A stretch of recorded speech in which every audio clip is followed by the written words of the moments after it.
Code 4 Couples podcast, where our goal is to provide information and topics to keep your hometown heroes' relationships safe and Code 4. I'm your host, Cindy Doyle, LEO wife and licensed professional counselor. Thanks so much for joining me today.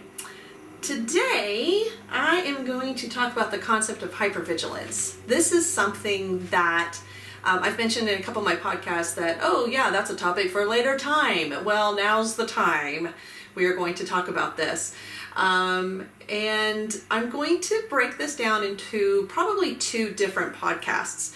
What I want to talk about today is what hypervigilance, what it is, and the biological effects and the actual process of hypervigilance.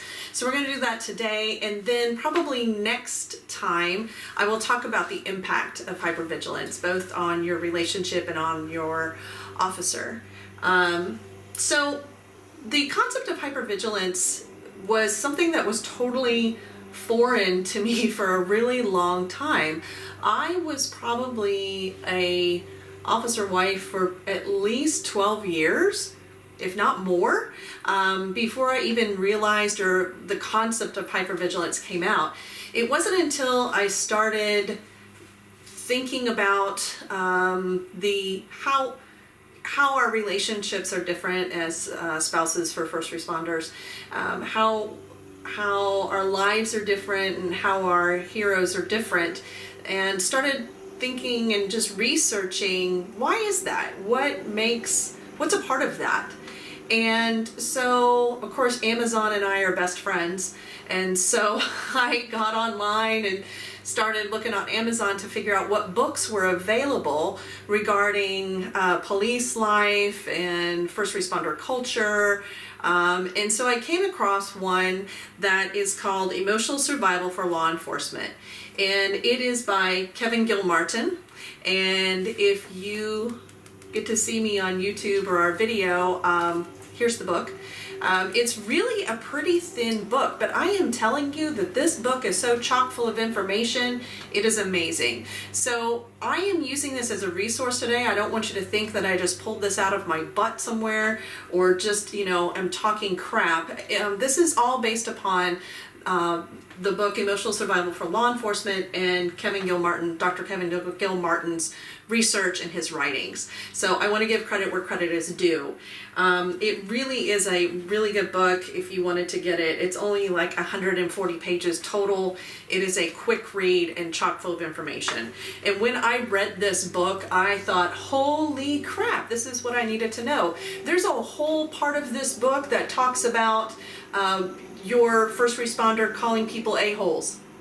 And yes, that is a thing, because I literally laughed out loud. I know we put that out there a whole lot, but I literally laughed out loud when I was sitting at a pool one day reading this book and just bust out laughing because it was talking about how officers come home and they call people a-holes all day. I am not using the word because I know that this will have to get flagged for profanity if I do, and so I'm avoiding using it. So it's not that I'm afraid to say it or trying to be modest, it's because I don't want my podcast flagged. So yes, you know what I mean, and maybe I'll bring that up some other time. So we're going to talk about hypervigilance. And so what is hypervigilance? Hypervigilance, Gilmartin defines it as the necessary manner of viewing the world from a threat-based perspective, having the mindset to see events unfolding as potentially hazardous. So what that kind of means is it's related to the OODA loop. If you remember that, we did a podcast on OODA loop. I can't remember which one it is, but you can go back through and see. But the OODA loop is a part of that orienting, that deciding, taking action, and constantly surveying the environment. But hypervigilance is just constantly viewing the world as threat-based, like everything is a threat against me.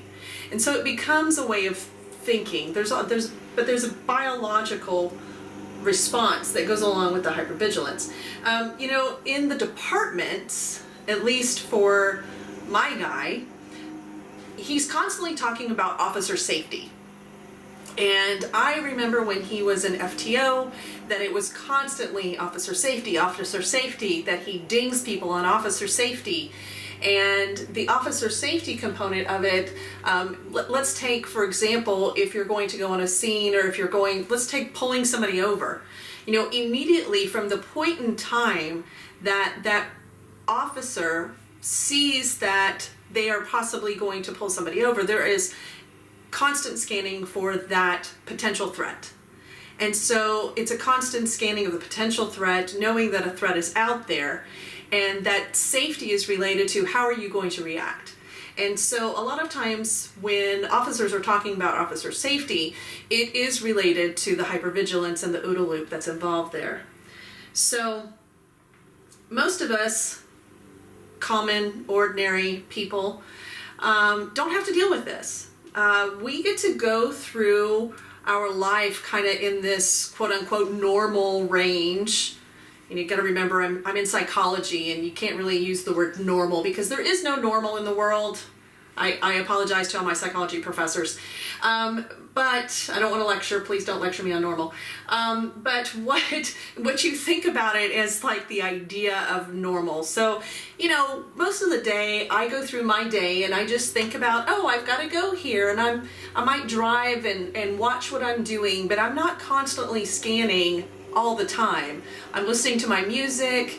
I'm thinking about, you know, I don't know, gosh, that's a nice car. I'd like to own it one day. I don't know. I'm just thinking of random things. I'm not constantly scanning for threats. Let me take like leaving my work office. When I leave my office, if I leave in the middle of the day, I walk out, I go to my car, I get my car, and I drive home. There is no thought about, oh, I'm going to walk out of this building and I'm going to need to look around to potentially see any threats.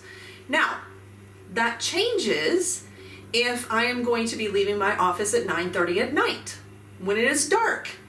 Not that I'm in a particularly threatening part of town, but there is a little, we call it a homeless nest, right by my office. Denton has this like underground, like a drainage system, and people live in the drainage system.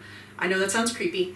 And sometimes, in fact this week, there was a pair of pants and 2 socks on my back porch at my office. There have been shoes left there. So yeah, there's people that hang out when I'm not there maybe.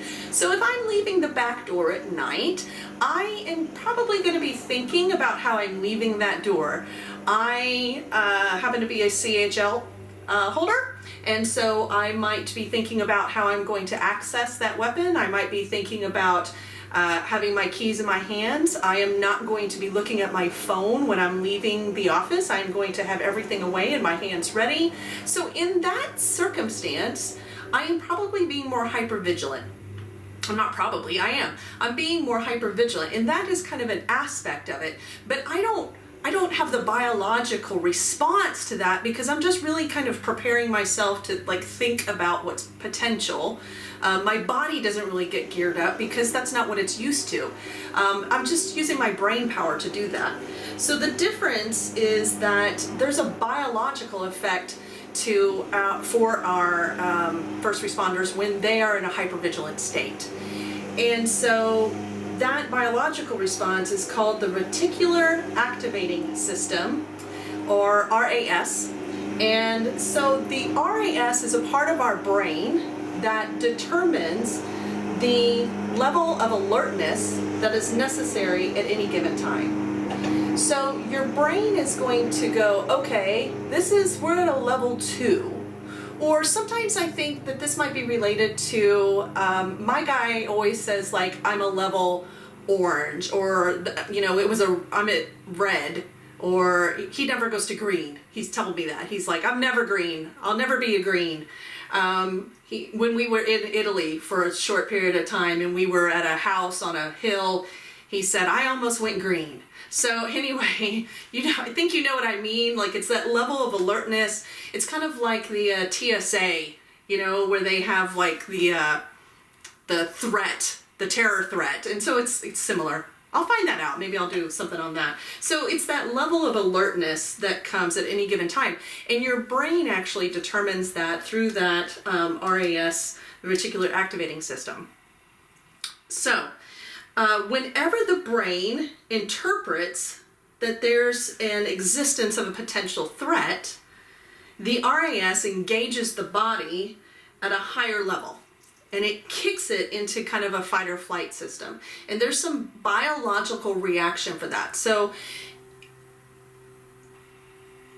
our guys, not just our guys, our girls too, our officers, or our first responders are used to dealing with situations. So even if somebody's in a fire or on an accident scene, they are used to being in those environments, and because of their past experiences, they kind of develop this sixth sense that they don't really they don't cognitively think, that's going on, and I think there's a threat there. That's not what happens. Their body just responds based upon their past experiences.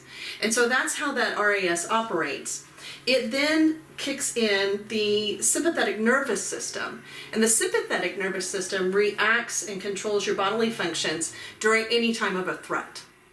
So it's an automatic response. It's like your heartbeat. It's those kinds of things that happen. So when that kicks in, when that sympathetic system kicks in, it increases your heart rate, it increases your breathing, your breathing becomes shallow and rapid. Your circulatory system kicks in, and so it's pumping at a different rate. Also, your blood vessels may vasoconstrict or vasodilate based on different things. So with your eyes, they're going to vasodilate, because vasodilating means more blood is going into that system. And so when they vasodilate, you're going to have improved eyesight. You're going to have improved hearing. You're going to have a faster reaction time. And you can imagine the energy level that you have is going to be amazing. You're going to feel like, whoa! It's just going to be this rush that you're going to get. And so what happens is that it just makes you feel kind of more alive. So you don't even have to be in a threatening situation. Remember, it can just be the potential of a threat. That hypervigilance kicks in, the RAS system kicks in, your sympathetic nervous system kicks in, and so everything goes off. And so you feel more alive, you're more active, your body's just kind of banging at a different rate. And so it can also cause people that are also experiencing that you can develop a different type of connection with them. So I sometimes refer to these in session as trauma bonds, where you get connected with people because of what you've been through, and part of that is the biology involved when something like that happens. So you can imagine that this state could be really appealing to somebody, because it makes things more vivid, more bright. Actually, officers will say, or our first responders will say, police or fire will say, like, everything's brighter, everything's more vivid, greens are more green, reds are more red, like it really intensifies things. And so you can imagine that it can be a little addictive, that I want to get that kind of high out of it, or I want to have that feeling again. And this is probably why, there's people out there that just like to take risks. And part of it is that in those risks, you get a rush. So if I decide to go skydiving, which I've done once and I'm doing it again because it's amazing, but if I decide to go skydiving, like, that's probably a part of it, is that rush that comes with it. Not just, oh, I'm floating in the sky. So that's what gets people addicted to that type of behavior, is the biological response that comes with it.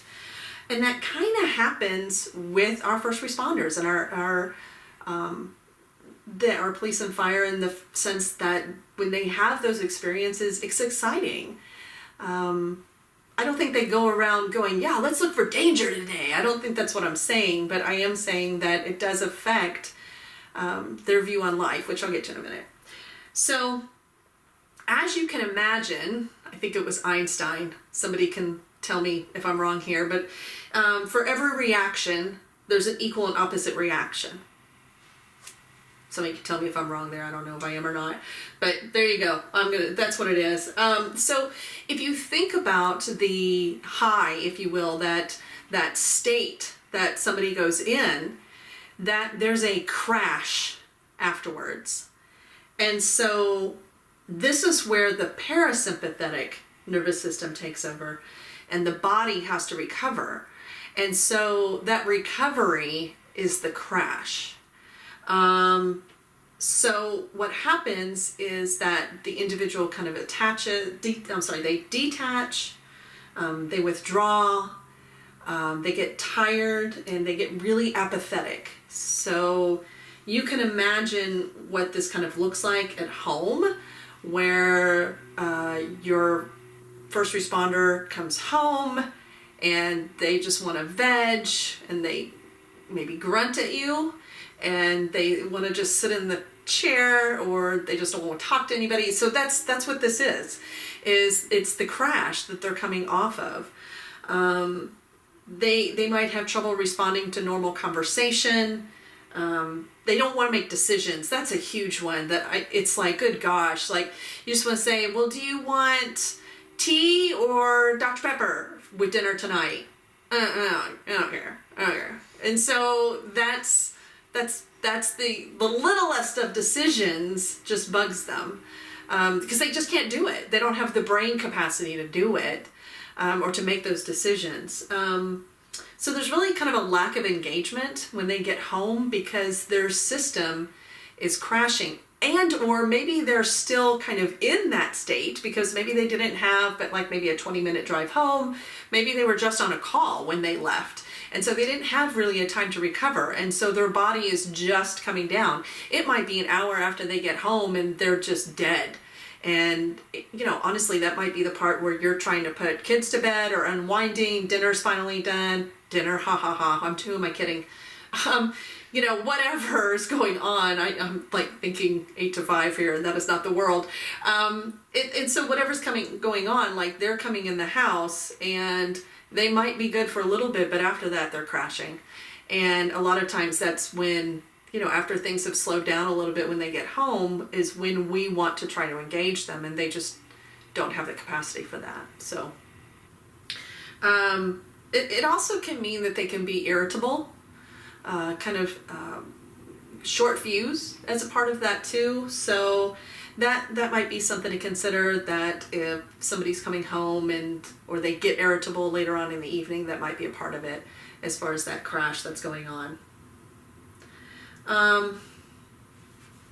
So the highs can really become addictive. And so this is something when officers or first responders, police and fire, talk about like being on duty.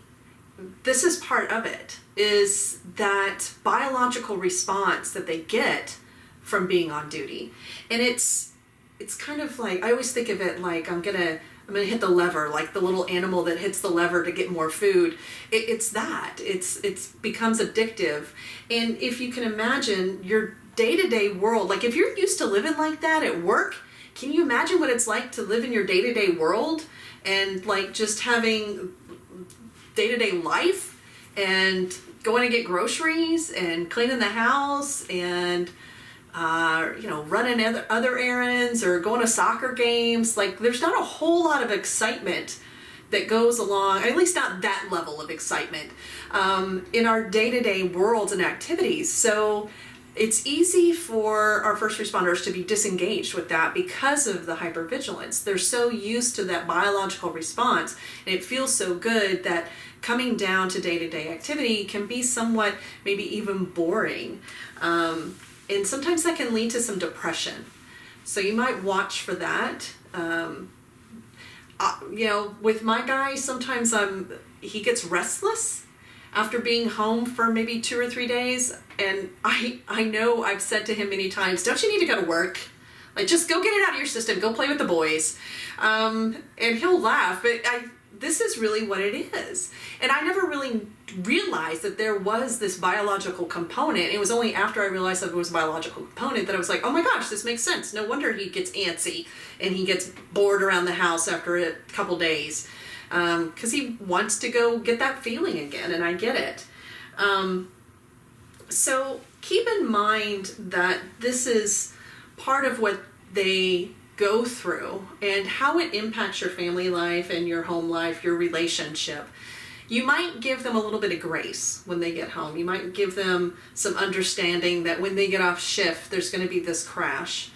And what it takes to recover from it and then engage in it. It's not all the time. There is a re-engagement piece to it. There is a recovery piece to it. So we will talk about that next time, and we will talk about about the impact of hypervigilance on the relationship and on your first responder next time. So let me know if this information was helpful, or if you want to know some more information about this. I'd be more than happy to talk more about it. You can find me on all kinds of social media stuff, which is Facebook and Twitter and LinkedIn and Instagram. I'll be honest, Facebook and Instagram are kind of my favorites. I like those two the best. You can contact me through email or my website, which is code4couples.com. That's the number 4. Couples.com, and my podcasts are linked there. Also have some blogs there as well. I would love for you to follow me and share information with other first responder couples so we can get the information and help couples be strong, and for sure code 4. So thanks for listening to me, and I will see you next time.